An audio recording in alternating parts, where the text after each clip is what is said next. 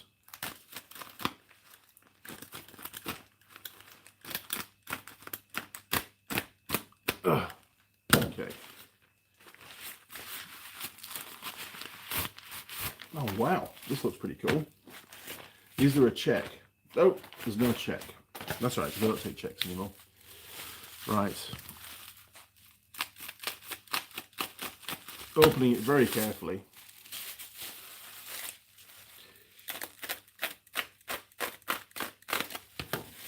God, they're very good at tape. I'll give them that. Well packed. Now this has come, I believe, from Australia, going by the label. I've got quite a bit of stuff on its way, so I don't exactly know what it is. Oh, it's a new pencil kit when I go back to school. Look at that. Right. Well, it's a neat looking bag. Holder. Right. Okay. Trying to open this up in a way that you can see what's going on. It's actually, Matt, it's exactly the same colour scheme. What the hell's going on there? Look at that. It's the same yellow and everything. Right, here we go. Don't want to hold you guys in suspense for too long. But you get to see even before I do. Oh my word. Right. There you go, look. What is it, people? I'm not going to tell you. You tell me what's been sent to me and what do we use it for. And what do you think I'm going to be using it for on an up-and-coming video? All right, we'll put it to one side for a minute. We'll revisit that after a few comments come through. I'm just going to scroll up a bit because I'm a bit behind.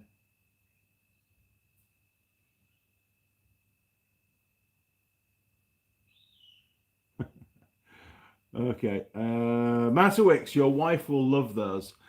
I'm pretty sure she will.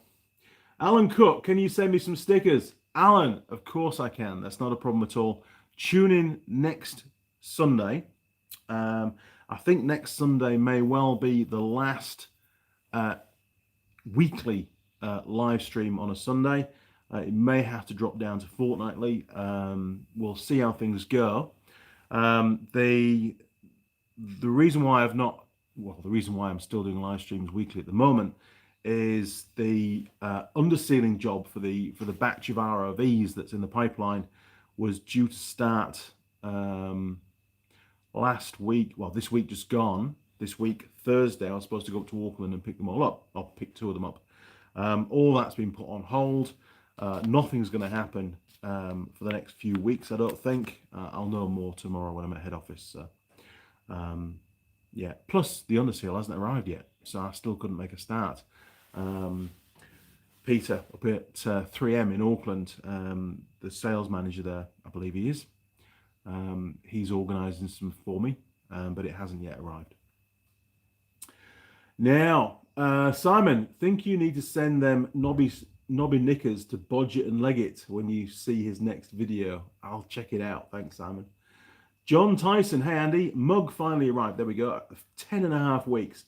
Oh yeah, I have a devious plan for the mug. Okay, John, all right. I'll wait to see the pictures. Shipped from USA to Australia. 10.5 weeks. That's ridiculous. I mean, the mugs come from the USA to me and they take, like I said, between 4 to 6 weeks normally. Anyway. I think this one took the longest, actually. This one took quite a while. But well worth the wait. Absolutely. I'll be taking that with me up to Auckland tomorrow. You'll wait. I'll have it in my car. Right. Matowix, what do you think of those little monkey bikes? I want one, the Honda Monkey, but they are expensive. Yeah, they're getting quite rare now. I'd love to have a little monkey bike. I really would. I think they're very cool. And it's an extra motorcycle in your collection that doesn't take up a lot of room. In actual fact, I think if I did get one, and I'll keep my eye open for one, you could actually just mount it on the wall. Do it all up, make it nice, make some really nice brackets for it, stick it on the wall. Be a great little sort of man cave thing, wouldn't it? And then you could just pull it down because you can lift them down, they're not over heavy, and then you can go for a little spin around the block. Much to the annoyance of Mr. Policeman, probably. Jim K, very nice sticker. Yeah, I think this is very cool, and I think you'll also like the Tool Girl Holly one that I've done. Yeah, I'm looking forward to picking them up and seeing how they go. I mean, you know, I've only done a small run of 100. Wasn't that expensive, to be honest. I've asked for good quality materials, durable, suitable for outside use, you know, all that kind of stuff. So there should be a great toolbox sticker. Matowix, the postal service must be slow at the moment. I reckon it must be. John Tyson, here we go. Tuning a 4-cylinder motorcycle. It is. It's for carb balancing and throttle body balancing. I remember the old Mercury tubes that we used to use.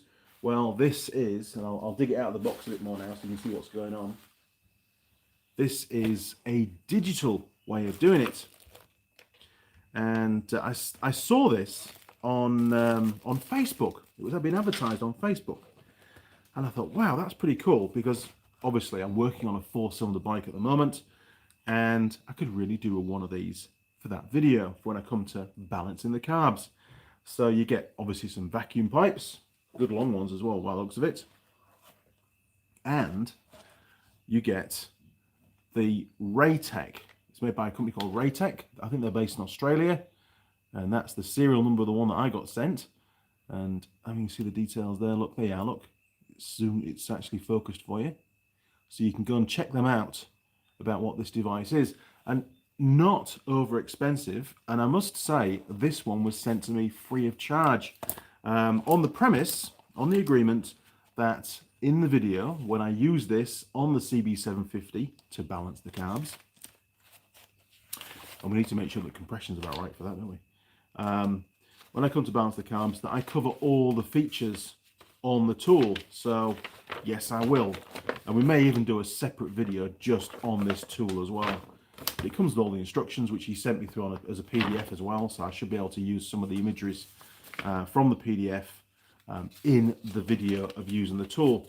Now, they're not a sponsor. They're not sponsoring. They're not paying me any money to do this. But he has sent me the tool down. And the tool is for me to keep, which will be really, really useful. I'm just going to take the little plastic cover off the front so you can see it better. There you go, look.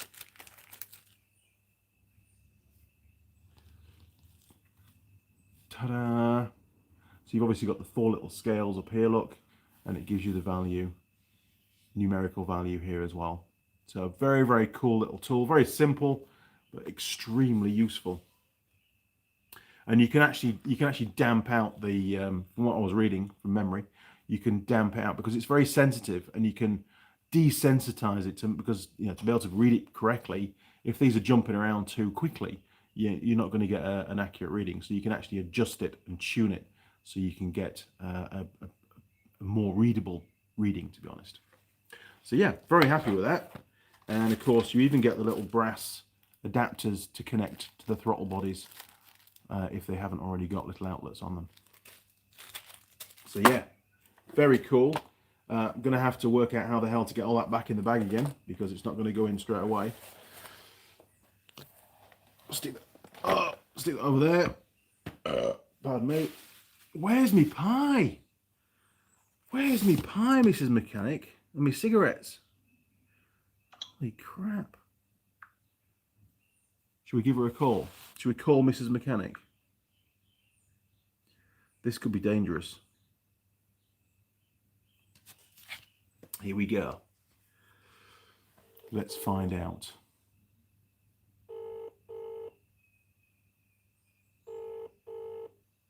I bet she's still in bed. Bet she's still in bed. What's the bets that Mrs. Mechanic is still in bed? If that's the case, no more cigarettes. Hi, you've reached Emma. Oh, still in bed. What the hell's going on there? Oh, bloody hell. Right, so where do we get to? We've done the post for the week. Nothing else arrived, to be honest, so I didn't have to open anything up in advance. So we've done the ROV under seal update. Tool Girl Holly's farm bike, done that. Yes, so also on my trip up to Auckland, also on my trip up to Auckland, I am meeting up with Jared from Forge, Trosco Limited in East Tamaki. That's if I can get to Auckland. And he's got some more stuff for me, some more paints. He says, oh, I can have a few more cans of the satin black because I've run out now. And some more brake cleaner, which is very nice of him. Thank you, Jared. But also, he has a go-kart chassis that he's building up into a go-kart or restoring. I think it already was a go-kart. It's one that he's fixing up because it was, he's cleaned all the frame up and stuff, but there's a few bits and pieces where he might need to replace some tubing, and he wants me to A, give him an idea of what's involved, and B, get involved with the project. So yet again, there's going to be another project coming down to the End of Mechanic Workshop to have stuff done to it. Should be really cool, very interesting. I used to have a go-kart when I was a kid. First motorized vehicle I ever had, actually. And it was an X-Racing go-kart. It had Continental slick tyres on it. It was very cool. So I'm looking forward to doing that. I think he's fitting a different type of engine to it. So we've got the drivetrain to look at, the chain, probably chain drive with sprockets and stuff. That's what we normally use on go-karts. Some kind of gear linkage changing mechanism to make up. I don't know how involved it's going to be. We'll have to wait and see, won't we? And I don't know, I might even take the old tripod and try and get a bit of video capture in his warehouse when we have a look at the cart. And then we can include that in a video when we come to do the work. We'll see. I don't know. Right. My word. Here we go. Simon Roll. Of course, you know what it is, Simon. Electronic car balancer for the throttle body balancer tool. Yeah, it is. And it's not expensive. I was quite surprised how cheap they were selling them for. Or inexpensive is the word, isn't it? That's what the sales guys don't want me to use. The inexpensive price. Super useful, and looking forward to getting my head around using that one. Ian Watley, you need some more thumbs up. I do. Yes, we're still a few short. We're 9 short, aren't we? Matwix, a coil tester of some kind or multiple. Sorry, it's not. Simon was correct. As was John. So well done, chaps. Time for a bit more coffee. It's still going. It's doing all right, is this one. Right, so my plan for the week. Drive up to Auckland Monday morning, nice and early. Monday afternoon, I've got an ROV on the trailer that needs to be delivered. That's not been fixed for weeks. It's actually got a flat tire again now, so I've got to sort that out. The job for today. And then I've got to go and pick up another one, which needs urgent repair work doing. It's got a fault. Plus a plethora of other collections and drop-offs and stuff to do. which will also probably bleed into Tuesday. I'll be at head office Tuesday morning, and then late Tuesday afternoon I'm going to see Jared. I've got some steel to collect from the North Shore. That'll be Monday. No, I don't. It's being delivered to head office now. That's already at work. That's cool. I've got some laser cut brackets that I've had done. I've got to go and see them first thing. Well, as soon as I get to Auckland, really go and see them. Drop off the template so that they can make sure that what they cut matches what I want, because last time they messed it up. So yeah, there's all that to do. And then on my way back down to the cottage to Taupo on Wednesday morning, I'm going to call in at the timber merchants and pick up some more timber so I can finish the carport, which will be my next lockdown project if we end up still staying in lockdown. There you go. Because it'd be great to have the carport done for doing the undersealing. It means that I'll be able to do it in the dry and it won't matter if it rains, basically. It'll be a much better place to do it. Although that carport is in front of the two doors, there is a second carport planned to go against this wall here. And that'll be the one that I'll be doing the undersealing on in the future. But at least I'll have something. But I haven't started to do it to make that one yet. That's on the back burner. Right, where are we? Have I run out of questions? Oh no, we're still going. Matterwicks, are you considering leaving points in the Honda? If so, why? No, I'm not. But I am going to fit a pair of new points and condensers so that I can, and what I want to do is capture the standard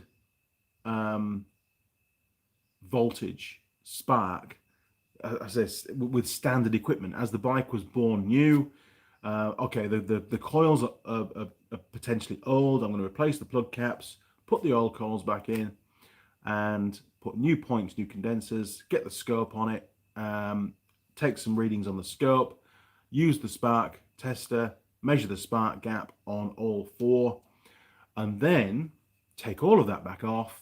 It's going to get electronic ignition pickup fitted, new coils. I'm going to replace the wiring in the loom as part of that circuit, because again, that wiring is like 50 years old. It's bound to have degraded. It's bound to have a higher resistance than the new wiring. Replace all the wiring and then run the same tests again and see how much we've improved spark voltage by. It should be really cool, actually.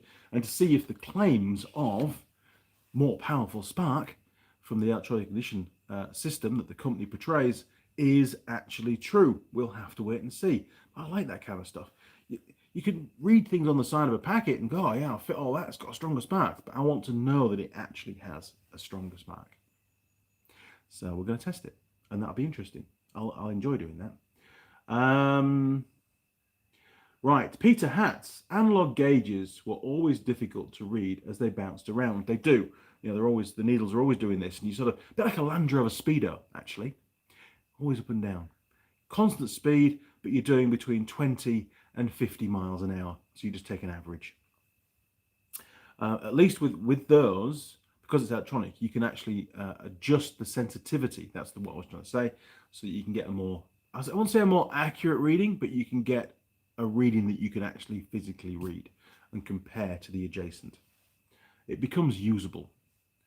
Matterwicks, points would give a stronger spark than CDI. I don't think so. We'll wait and see, eh? Now, Jim K, 100, she's still in bed. Or is that $1? No, she is still in bed, Jim. You're right. But I can't bet on it.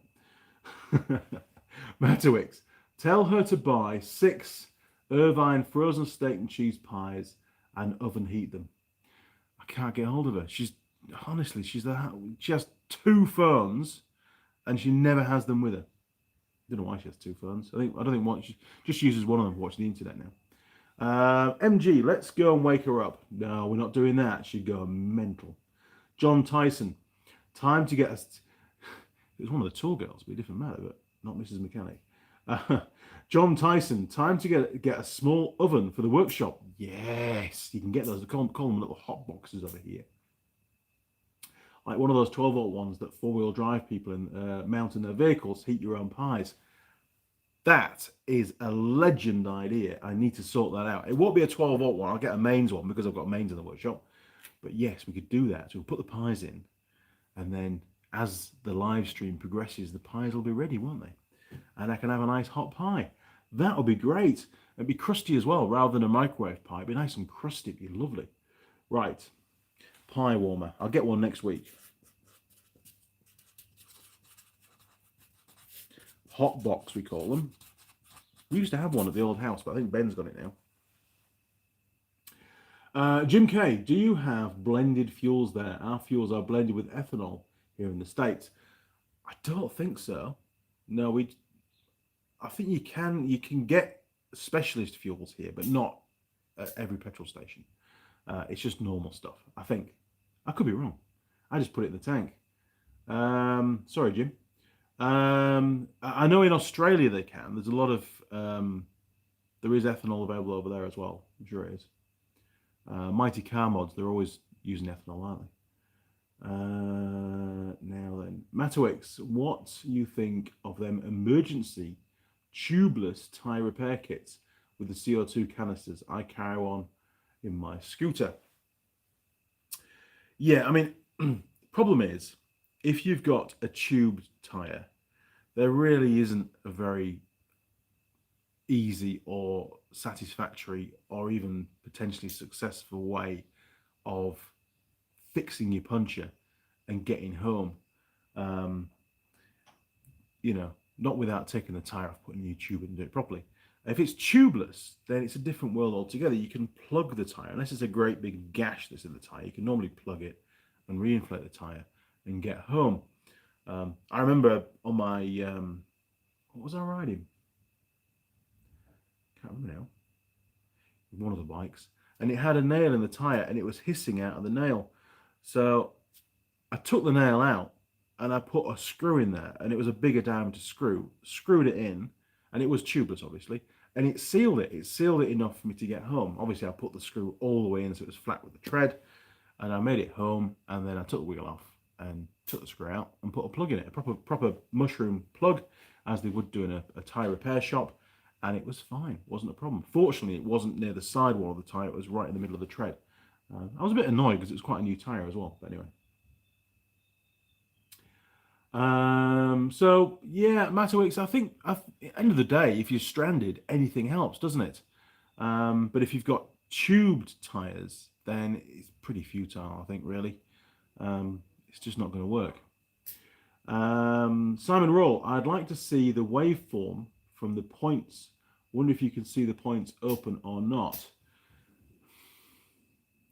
Yeah, we should be able to. Well,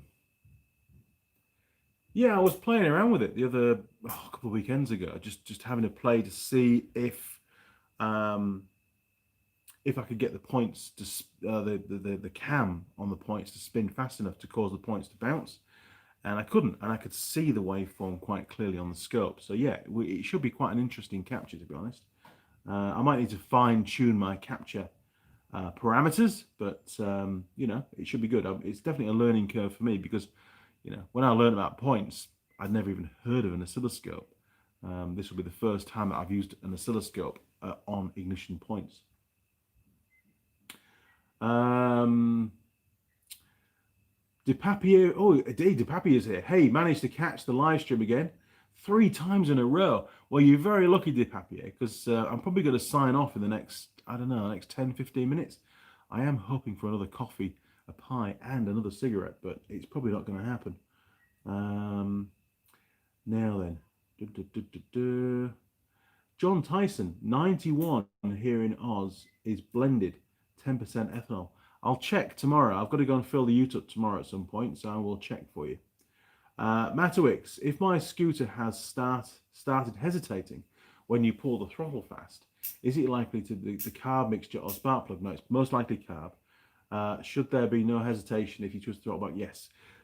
You should be able to snap open the throttle and it shouldn't balk down. If it does, then chances are, I would go after your idle jet, probably a little bit blocked. But, you know, pull the jets out, give them a clean, give the whole carb a clean, check all the airways and stuff, and go from there. But it's most likely carb. Matowix. Gull has blended fuel with ethanol, I think. Yeah, I don't use Gull fuel. I find that Gull goes off really quick. Jim K, ethanol causes a lot of problems with carbureted machines here. Yeah, I don't use it. I don't think I use it. I don't use Gull fuel, that's for sure. Ethanol causes problems in older cars. Yeah. There you go. You've all had plenty of updates. Okay, what else have we got? Done Jared's go-kart. Got to buy a pie warmer. Got to strip a caliper for Simon and give him some specs. That should be on a video if all goes to plan. See how time goes. I might do it on Thursday, Simon. Thursday or Friday. So just give me a little bit of time on that one. What else? I think we're about there, chaps. I really can't think. Oh, Jared, if you're watching, Jared's. Oh, you can't really see it. I'm gonna turn the camera around. Hang on. We'll go for another wander. Now, Jared from Forge gave me a clock a while ago, and there it is. Look, it's doing very well. Sorry about the crappy lighting. It does tell the time. It tells the time really well in different parts of the world. It says at the moment it's 4 minutes to 9. It sure as hell isn't 4 minutes to 9. It's probably, we've been going an hour and 26, start at 8:30, so it's probably 4 minutes to 10. Yeah, that sounds about right. So it's an hour behind. And then it'll start to turn. The small hand will, sorry, the big hand will turn and do full circles, and it'll sort of reset itself, and then it'll choose a different time in the world to show. And then if next time you look at it, it's a completely different time again. And it's see, it says there, look, it's a radio controlled clock. So I want to find the guy that's got the controller and messing around with my time, because man, it's really annoying. It really is. And earlier on today, it stopped. I think the battery's going flat, so I'll have to find a new battery for it as well. But very useful in the workshop. It gets me to time my events, and that's my little thumbnail for a rear spring preload spacer on the Viking lug. Been making those for years. Yeah, I gave the design away. Oh, and we've got the old Forge calendar. We've got Miss August there. Look, she's upside down at the moment. That's just how she is. So I'm looking forward to seeing September very shortly. Should be good. Oh crap! Don't do that, Mr. Young. Right. Okay. What else? Oh yeah, there's one of the roll cabs. That's the big roll cab, and it's replaced because over here, that cupboard there. Look, that one. Jeez, focused on my hand. That one there used to be down here, and the MIG used to live there. Now in this one, and you might say this is a waste of a roll cab, but I find it really good. In here, all my nuts and bolts, look. These are all M5 and M6. Look at that. Pretty cool. And then this is my M8 drive. I haven't got a lot of M8s, but I've used a lot recently. These are those really nice countersunk stainless steel bolts that I've been using. Not cheap, but look smart. But now, and these are all crate bolts. These come from the motorcycle crates. I use lots of these. And then we go into the M10 drawer. Things are getting a bit heavier now. And I've got loads of these. These are going to get used on the decking. These came from England. I made some seats, some steel frame, and then battens in the quad biking changing room area. Me and Ben made them before, actually only a few months before we left the UK. And these are the ones we had left over. And there's some more there, look. Washers. I always go for the nice heavy duty washers. These are about 3 mil thick. They're crazy thick washers. They're good. Look at that there. So that's the M10 drawer. This is the M12s. This is all for the big steelwork stuff. Not bad. Again, not too much of a selection really at the moment. I've got quite a lot of these. These, oh, what size they are? 60s? Might be 60s. 65s. And I think these are 35s, these ones. Oh, and there's still a few 30s. I've got a handful of 30s as well. And they're all metric, obviously. And then we've got the Wrangham drawer. This is all the odds and sods that are very useful. I bought these for Ben for in his shed, but he never used them, so I've got those back now. But yeah, all sorts of bits and pieces in there. But yeah, I don't know. Is it the best use of a roll cab? Probably not, but they need to go somewhere, and they need to be really organised in there. But, there you go, and that's my battery charging station. Charging lots of batteries. How's my big one going? What are we on? 6 amps. It's not too bad. Is it warm? No, it's not warm. Let's crank it up. There we are, look. Get it charging a bit quicker. Great stuff. Right, back to the bench.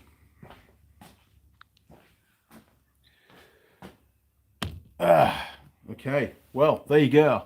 Another little tour, mini tour of the workshop. Right, let's go through the comments before we sign off. Any last questions? Oh. Here we go. John Tyson. Oh, rubber seals disintegrate. Yeah, because they're not designed to work with that particular kind of fuel, are they? Depapier. I had a scooter in my shop with similar problems. There is an additional gas injection jet. Yes. Accelerator pump, we call it. That adds fuel as you snap open the throttle. It's a little pin on the side. Yeah, and they usually have like a spring and a diaphragm if it's a car one. But yeah, check that's working. So you can take the carb off with the float ball full, snap open the throttle, and you should see a little jet of fuel go straight down the intake manifold. If it doesn't, then that could well be your problem. Depapier. Here I don't know. Simon Matwix, don't rule out the rollers in the variator if it revs but it's slow pulling away. Yeah, that's quite a common problem with little scooters as well because they never get serviced properly. Jim K, nothing like a nice warm pie. You're right, Jim, but it's not here. I'm missing out. Mrs. Mechanics let me down again. Depapier. Here in Germany, there's either 5% ethanol, normal, or 10% ethanol. My car can use the 10% ethanol fuel, and it's cheaper. Well, that's good to know. Matawix, I'm not too keen on pulling the carb apart. If I speed up the idle no, don't do that. No, take the carb apart and give it a clean. It's not hard. No, don't start messing around with the settings on the carb. Just take it apart, give it a clean, check the accelerator pump, and put it back together. I mean, obviously check the air filter before you start. That's pretty obvious. But yeah, make sure the air filter's clean. But I don't think that's the problem. Depapier, it's worth a try, but I wouldn't give it too much hope. Matawix, is the gas injector pin adjustable from outside the carb? No, it's probably blocked. It's probably got some crap in it. Give it a clean out. Car Guy 72. Oh, you've only just hanging in there, mate. We're just about to sign off. Good morning, Andy, and good morning, crew. Good morning, Car Guy 72. Thank you for joining us. Depapier, if you're not keen on taking apart the carb and it's a 50cc scooter, you can get a new carb for $40. Take it apart. You've got nothing to lose. If you mess it all up, just go and buy a new one. But you can't really mess it up. Just take photos as you take it apart. Make some notes, of the orientation of certain things, and be delicate. If something's not going back in and it feels a bit tight, chances are you're putting it in incorrectly. Simon, Matawix, no point in turning up the idle, correct? You need to find out why it's doing it. Yes, you do. Well done, Simon. Matawix, it's a 125cc 4-stroke Hoysum. Okay, well, whatever it is, it needs the carb cleaning out by the sounds of it. Depapier, Matawix, unfortunately, it's not something you can adjust. Either it squirts gas or it doesn't. You should be able to check it by pressing it. That's right. Depapier, thanks, Andy. Accelerator pump, that's the word. Matawix, so press the pin and it should accelerate even with the throttle closed to idle. No, all you'll do there is flood it because you need the air as well. So take the carburetor off, just undo it from the manifold, hold it in your hand, press the pin, and you should see a neat jet of fuel squirt out towards the intake manifold.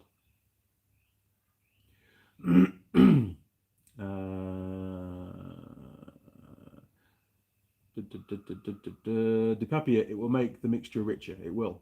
Okay, thanks, guys. Yeah, it probably will stall the engine, to be fair, but anyway. Okay, well, I think we're there. But I'd clean the carb because, you know, if you've never done it before, it's a new adventure. Get in there, adventurize, explore the inner workings of a carburetor. And there's lots of videos on YouTube. There's a couple that I've done as well on carburetors. You can't really mess it up, to be honest. You'll be fine. Just step by step. Take your time. Well, this pretty much brings us to the end of another live stream. I've really enjoyed it. It's flown by. And, you know, it's always good to have Tool Girl Holly by my side as well. Look, what a top lass she is. She's very much looking forward to getting back in the workshop. And she's the only Tool Girl, I think, from memory. Although Lily did quite a few, but she's very active on posts on Instagram. She put another couple up recently. So if you've not found Tool Girl Holly on Instagram, let me find her for you, and I'll give you her. Oh, Mrs. Mechanics messaged me. That's amazing. Let me just find her Instagram thingy for you. Search. Oh, hello, Kylie Minogue. Right. Dum dum dum. Right, Tool Girl Holly. There we are. Look. Let's give her a shout out. My internet's really slow at the moment. Come on. Click, click, click. Oh, she's changed her profile picture. Fantastic. Good job. Right, there you go. This is Tool Girl Holly's Instagram. There you go. Look. Very, very cool. Check it out. If you're not on Instagram, get on Instagram. Send her a message. She always replies. She's really cool. She's a good lass. She really is.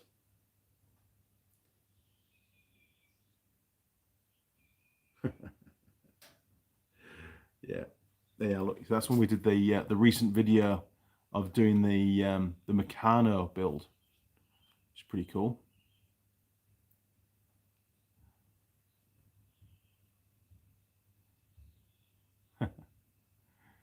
Man, that was a very long night's filming. We were actually filming for 5 hours. Absolutely ridiculous, really. But she pulled through. She's a real trooper. She got on with it, you know. She's not a prima donna, quite the opposite. She just mucks in and gets on with things. She's a great lass. She really is. Known her for a long time. Where are we? Okay. DePapier, I thought he was talking about the idle mixture screw. No, don't touch that. It might be set way too lean, but not a high. No, all the adjustments on the carburetor haven't been moved since the fault has developed, I'm guessing. So don't play with the settings on the carb. There's a problem, there's a fault, there's dirt somewhere. Something's not working as it should do. So making adjustments will only mess up the carburetor's adjustments, and by the sounds of it, you won't know how to correctly set it again. So then you've wrecked the carburetor, and you're never going to fix the fault. Leave all the settings as they are, take the carburetor apart, give it a clean, check the accelerator pump, put it back together, should be fixed. Easy as that. And make sure you've got fresh fuel in it, because if the fuel has been in for a long time, it will have gone off, and that also can cause hesitation and poor starting. Okay, where are we? MG, see you, Andy. See you, MG. Thanks for watching. DePapier, you're welcome. Matowix, good luck getting to Auckland. I'm nervous about L2, level 2 coming. Me too. Hey, I'll know by later on today, won't I? John Tyson, followed. Good man, John. Send her a message from me. Say Andy says hi. DePapier, I don't have Instagram. Well, you could get Instagram. It's easy. Just download it and then go and find Tool Girl Holly and send her a message and say, hey Tool Girl Holly, I was watching Jesus. I was watching Andy Mechanic's live stream this morning and he said to send you a message. And she'll reply to you. I'm sure she will. She's really good like that. DePapier, fun fact, I had a car run on 15-year-old fuel and it ran fine. Well, that was really good fuel. If fuel-injected cars don't seem to suffer, or fuel-injected engines don't seem to suffer from the same problems anywhere near as much, I think it's to do with the fuel being exposed to atmosphere in the float bowl of the carb. Very quickly goes off. We used to get loads of bikes come into the workshop around springtime that have been just parked in the guy's garage for the last sort of 3, 4, 5, 6 months. And we'd get the bikes that come in to get them up and running. And we'd always have to replace the fuel in the fuel tank and drain the carb. Clean them out, maybe a new spark plug, clean the air filter, just refresh the bike ready for the next season of riding. John Tyson, following you too. Cheers, John. De Papier must have been really good fuel. I have no idea how it ran, but it did. Well, like I say, you probably won't get that kind of fuel these days. Okay, crew, it really is time for me to head off now. But just before I do, let's do a last one. Don't forget, you can get your official Andy Mechanic merch at Zazzle. And there's a link down the bottom. If you do decide to buy anything, which would be really cool if you do, then send through a picture, ideally a selfie, with you and your chosen merch to andymechanic@live.co.uk. Again, the email is in the description of the video, as is the link to Zazzle. And you will go in the draw to win a heap of 10 tools, some Forge gear, and some Andy Mechanic merch as well, including a bespoke Andy Mechanic jacket. So there you go. Easy, wasn't it? And don't forget to tune in next Sunday, which may well be the last weekly live stream. I'll update you then. Tune in, and I'm going to give an exclusive offer of a Tool Girl Holly Andy Mechanic toolbox sticker to anybody that wants one. Basically, you just got to tune in and tell me and send me an email with your address and everything, and we'll get Mrs. Mechanic organised to send those out. All right, chaps. Well, thank you very much for joining. Really enjoyed having you on. And what are we on? Oh, look at that. 29 likes and 30 people watching. We need one more like, people. If you've not liked the video yet, click on the like. And now, I often get asked, just before I go, what can viewers do to help me with the channel? And sure, some, like Jim, send some money through on PayPal, and that is, really, really appreciated. But not everybody can do that, and I understand that. But most of you are on social media, so why not do a post on your Facebook or whatever for the Andy Mechanic YouTube channel? Because there's lots and lots of people out there that don't even know that this channel exists yet and might actually enjoy some of the videos. So by sharing or making posts on your social media and putting on links to the YouTube channel really, really helps me to get the channel propagated and known around the world. We did actually recently reach 55,000 subscribers, another milestone for the Andy Mechanic YouTube channel. And to everybody, past viewers, present and future, hopefully, thank you very much. Without viewers and people watching these videos, there wouldn't be an Andy Mechanic YouTube channel. So my sincere thanks. Until next Sunday, I'm not sure if there'll be a video out during the week. We'll have to wait and see. I'll see you around. Thanks for watching. Cheers. Over and out.